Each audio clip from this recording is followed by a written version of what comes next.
Welcome to EPG Pathshala. I am Amita Bide from Tata Institute of Social Sciences. This is a module on dynamics of participation as part of the paper on community organization. Participation, a lot of the study of participation tends to be a very conceptual and a theoretical understanding of participation. So if you start looking at models of participation, approaches to participation, the overall context of participation is something all of which focuses on how do you locate participation in an overall dynamic of change. However, for community practitioners themselves, they need to understand participation and community both as empirical categories themselves. And the minute we approach both community and participation as empirical categories, one begins to understand that there are certain dynamics that will kind of tend to transcend the entire way in which participation is actually conceptualized and perhaps cut through all of the different models and the varying approaches of community participation. And hence, what we will try to do in this module is basically understand dynamics of participation and understand how these dynamics are actually relevant in contemporary community practice. So, what are those questions which are critical when we say dynamics of participation? So, we basically try to engage with who participates, why people participate. We also engage with the question of what are the stages that participation must actually go through. And finally, we also look at guidelines for choosing what are the right approaches in order to address all of these questions. Coming to the question of who participates. Now here we have to realize that participation is an extremely contested terrain. Now when we say contested terrain, what I mean to say is that there are many people who would like to believe that the kind of work that they are doing is participatory. So it is a very used term. But on the other hand, it is also a very abused term. As Robert Chambers says, all too often participation proclaimed on the platform actually becomes appropriation and privilege when translated into action in the field. What does he say? This is basically the entire difference between a call for participation and actual actions of participation and who actually becomes part of those. So, who participates in a participatory effort is a question that one has to be constantly alive to.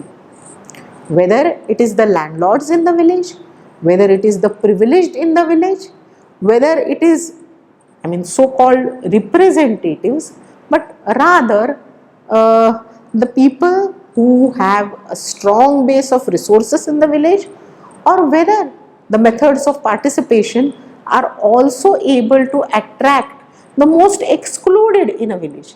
It may be women, it may be tribals. Are we able to reach out to them? How are they included? In a meeting in a city, are we able to actually bring in the people who are tenants in a slum, or is it only restricted to those who are owners of hutments? So I think particularly the question here is two things, that most studies of participation actually reveal that people who tend to participate are largely those who have some degree of economic resources. So they tend to be the little better off. I wouldn't say necessarily only the well off, but the better off in particular localities. They often tend to be the more privileged in terms of power. So most often you would see the men, most often you would also see people who speak for the community. So people like leaders, etc., would automatically come ahead. What is necessary is to make special efforts to reach out to those who are at the bottom post. And there is no simple solution to this about the issue of who participates, because especially for practitioners, one would see that sometimes it is a challenge to get people to be interested in a project. So who participates is a dynamic question. It is not a question of I design and that person then compulsorily participates. That very rarely happens, because there is such an element of voluntarism and self-selection in the entire business of participation. So this is not a simple issue, mind you, but at the same time we need to be alive of who participates. Okay, I'll give you an example for this. In Maharashtra, you first had Gram Sabhas in villages. Gram Sabhas are village assemblies which are supposed to take a decision about the overall expenditures, budgets, and how they are to be spent in a village. They are to also decide beneficiaries for different schemes. The experience of many of these Gram Sabhas is basically that either they tend to be tokenistic, but even when they are not tokenistic and tend to be genuine assemblies of all the people in the village, you will basically find and observe that women are located on one side of that assembly and who hardly ever speak up. Therefore, to get over this problem of actually including the women, several organizations came up with the idea of a Mahila Sabha, which is held prior to the Gram Sabha. Now these special assemblies of women in the village are forums then where women can express a little more freely. And this has certainly helped. This has certainly helped to advance the agendas of women. But on the other hand, if you look at the overall way in which the budget is spent, then the Mahila Sabhas are restricted to a 10% share of the budget of the overall village Gram Panchayat. Now this talks about then who participates and on what terms. The second aspect perhaps that we need to also keep in mind is when we reach out to the excluded, this can often generate an animosity amongst those who are in a privileged position. For example, if you deliberately reach out only to the laborers in a village or the tribals in the village and leave out the main sections, okay, there is definitely an animosity created that these are people who are out to create enmity in the village and raise conflicts in a village. Similarly, reaching out to women to participate in self-help groups definitely is threatening to men. But therefore, practitioners of participation need to be aware of all of these different balances. How does one reach out? Why does one reach out? And how to get the who really excluded in while not upsetting the balance of power relations in villages, in communities, right at the first go. So this is about the question of who participates. We now move to the next question, and which is about why do people participate. Okay? Just as we have considered who, it is important to also consider why. And here Alan Tweltrees talks about law of participation. Okay? What is this law of participation? Basically, Tweltrees asserts that if people participate because they have an incentive and a reason to participate, that is the law of participation. Okay? Often, practitioners of communities expect people to be altruistic and participate just like that.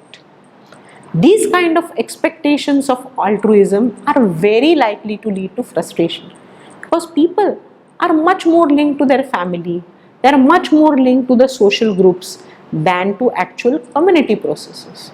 Okay? You may have often seen in cities, perhaps within your own communities, in your own societies, that even for a community celebration, there are very, very few people who will actually come ahead. When it comes to taking responsibility, thinking of a cooperative society, very rarely would you find that there is a cent per cent assembly, right? This is a law that one has to accept. So therefore, people participate because they have a reason to participate. And therefore, practitioners need to think of actually giving these and creating valid reasons for participation. Okay? But now when I say valid reasons, these are not necessarily only incentives, mind you. People don't come for meetings, people don't participate in projects only because they are given a free meal for that matter, or they are giving some kind of a incentive, right? But incentives do matter. In a very recent example, you will see in the case of railways in Mumbai, the Mumbai Railways installed these machines which are bottle crushers. And these bottle crushers give discount coupons, discounted tickets. And this has seen a whole lot of response in stations where they have been installed. But these are instances of individualized participation. Where it comes to collective participation, collective projects, there has to be some more thinking through about the valid reasons for participation. Again, in this connection, there is a very important concept given to us by James Scott. James Scott talks about the silent weapons of the weak. Okay. Now, this is where this is an entire instance where you have an entire statization of development and state projects. Sometimes these may also be anti-people. Now, people may not actually actively resist all of these projects, but often what you see is that resistance comes through silence, resistance comes through non-cooperation, resistance comes through non-participation. So what we have to realize in the whys of participation is why does somebody not participate is also equally important to understand, just as we understand why people participate. Sometimes you also see that participation comes as a compulsion. In places like the entire Deccan Plateau, or perhaps all over India now, watershed projects, you have to have a compulsory participation of people. Okay? Contribution of people is necessary in all of these projects. Now, in these cases, people definitely want watershed to happen in their village. But the way in which the form of participation is kind of designed, which is in terms of actually giving labor contribution. Okay?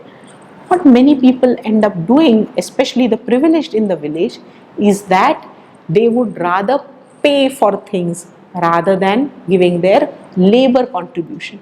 So it is the poor who end up laboring on the projects, while the privileged who actually are going to be the prime beneficiaries of watershed projects end up only paying in monetary terms. So we need to begin to think about these kind of whys of participation as well. So on a completely different track of understanding the why of participation, I'm going to talk about ways in which communities spontaneously respond, because there are no projects. And one of the very interesting examples here is described in a novel called Bangarwadi by Venkatesh Madgulkar. Now, this Bangarwadi talks about a teacher who is working in a community of Dhangars. Dhangars are a nomadic tribe, largely staying on hilltops, and who have barely begun to settle down. Within their overall nomadic pattern of life and pastoral pattern of life, education hardly has any space. And there is this teacher who goes there and begins to operate in a school and think of different collective projects. Okay? For a very long time, the teacher's efforts hardly have any results. Then the teacher comes up with the project of actually creating a exercise space, a Vyayam-shala as it is called, okay, and invites the local king. Now when I am talking of a king, this is the time in India where there were these kind of principalities which existed, and even after the principalities were dissolved, the erstwhile kings had a lot of cultural capital in particular areas, okay, and invites this king to come to the village, and the king accepts that he will come for the inauguration of this Vyayamshala. Now that was the trigger which really spurred the community, a project which was going in an extremely lethargic manner, because the community, it was so contingent upon the community's time, when they had the resources. So something which was going on, the construction of the Vyayamshala, for nearly a year, 40% of the work was done, but the news that the king will come to the village and inaugurate the thing had the effect that 60% of the construction of the school and the Vyayamshala was completed in the span of a month. Okay? Now, it is instances like this that we need to also look for when we begin to understand causes of participation. We see that crisis is another thing which prompts people into participation. We move to the third question now. And the third question is about how do people participate. We have talked about who, we have talked about why, we need to also think about how people participate. And this means thinking really at two levels. One, how do project proponents think that people can participate? And the second is about what are the forms that people find it feasible to participate. And what this means is really coming to a good, sensitive meeting ground. So that the actual form of participation has to depend on a very sensitive consideration of what are the resources, what are the skills that people possess. So if participation has to be feasible, it should definitely not extract undue costs, especially from those who are vulnerable. That has to be the principle of the minima. And at a maxima, it should actually do things where people are not homogeneous, so different people are enabled to contribute what they have, and it has to be based on a principle which is much more equity based. I think it's important to look at 2-3 examples here to understand how does one think of these kind of feasible forms. So Dr. Arole in Jamkhed, as part of community rural health project, this is an extremely successful, one of the pioneers of community health in India. Now this is a project where one sees different forms of participation. So at one level, you have women community workers who come from the most excluded communities in villages, who are Dalits, who are widows, and they are women, right? So their individual participation in becoming change agents in the village. How does one secure that? How does one, and here then, if it is individuals who are going to be change agents, who are giving very different messages, then perhaps it is very critical to think of what is the self-esteem, what is that collective ethos, what are the support systems that are generated for these women community workers. Bereft of these, the entire idea of participation may just collapse. But at the same time, Dr. Arole also experimented with collective forms of participation, and these have included small committees which can take up several projects which are linked to material infrastructure, sanitation projects, improving the overall animal husbandry, and how does one think of animal health as well. It is not important to just think of human health. It was projects around improving horticulture so that incomes are raised and people can actually invest then in health resources. So it is thinking of these kind of multiple projects which then also creates and links to each other. So one has to understand that the how of people participation is not about thinking about people in isolation. Health cannot be thought of only as a health sectoral approach that imagination can impinge, but that people who want to seek health are also people who are poor, they are also people who are farmers, they are also animal breeders. So one thinks of this entire activity mix of people, and one also needs to think of a life cycle approach in terms of elderly, children, youth, men, women, and so on and so forth. Another very interesting instance in thinking about how do people participate is the example of the Orangi pilot project in Pakistan. Uh, in Orangi, uh, which is a huge unauthorized colony outside Karachi, uh, the gaps, it has presents a very typical and now familiar situation to us in terms of inadequacy of services, government efforts falling flat. Now when Akhtar Hamid Khan, who is the proponent of the Orangi pilot project, who was an architect and who really started talking about real and utilizing local knowledge. And when I say local knowledge, it is really using the skills and the resources deployed or possessed by the local masons, local proponents, organizing people on a lane basis. So every lane formed its own committee. The local masons actually designed an entire sanitation system, and to which then people individually, household wise, linked themselves.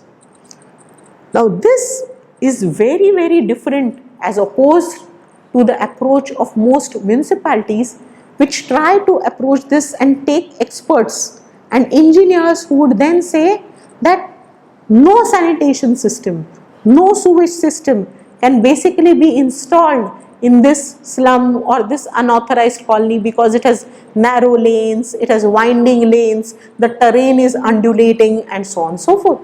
So local knowledge is extremely critical because people are making their life and building up their life in extremely adverse kind of circumstances and living with that reality. Taking them along as partners perhaps is very critical. If local knowledge is not utilized, then the Orangi pilot project would have actually fallen flat. At the same time, I think finally we need to begin to see that these dynamics of participation actually give us a whole lot of notes of caution. Okay. What kind of caution? The most important of these is that we have to recognize that participation involves costs. Often these are costs which are hidden, and when they remain hidden, when they remain not recognized, these hidden costs may ultimately derail a program completely. The second thing that one needs to remember is how to gain a knowledge of local culture, and using systems of local knowledge, using spaces which are based on that, I think is very, very critical in responding to these dynamics of participation. The third aspect perhaps in responding to these costs is envisaging participation as a rhythm. When we talk about rhythm, we need to talk about different phases of participation. So initially, participation may be like a slow trickle of some people who show interest, but often these are either the most adventurous, sometimes the most privileged. But how does one transcend to that, to see that participation becomes steady, contributory, larger scale, to then thinking of how does one build projects from that, and then to move to thinking about how systems of participation can be institutionalized. So building up this rhythm is very necessary. One cannot move directly into creating systems which are part, one can see then that you may establish systems, but systems which may not work. So one has to move in stages, one has to move in a rhythm. Also that rhythm is something which is responsive to the local rhythms of life. For example, in cities among several poor people, one will see that the rainy season is a time where many people go to their villages. Or you will see that the summers are a month again where several people are not there. Rhythm of participation needs to recognize these periods of absence.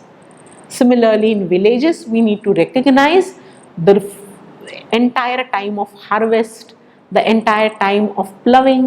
These are times which are intense work times, and therefore thinking of projects around these times is like committing suicide in a way.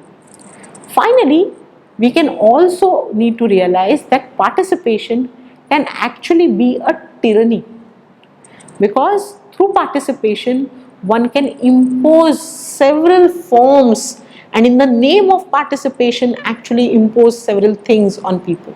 And to recognize therefore that participation actually needs to be something which people can own up and create their own spaces at their own pace is perhaps something which is very, very critical for practitioners to actually recognize. So in conclusion, I think what one should say is that when we begin to recognize all of these dynamics of who, how, why, I think it creates an awareness amongst practitioners to what are the possibilities which are there. This is something which goes beyond approaches, it goes beyond conceptual models to thinking of actual things of how, when, what form kind of a thing. And it enables practitioners to design programs accordingly. So it obviously nuances participation in a locality, in a local context, okay? But at the same time, it also evolves. It goes through a process of ongoing learning. And unless that ongoing learning is there, you cannot think of participation, including the awareness of dynamics, as something which I know and therefore I will not learn. Your knowing has to become the basis of an ongoing learning process, and perhaps that's the key to a dynamic participation process. References for this, you can refer to Alan Twelvetrees, and then you also refer to the text which has been given to you. Thank you.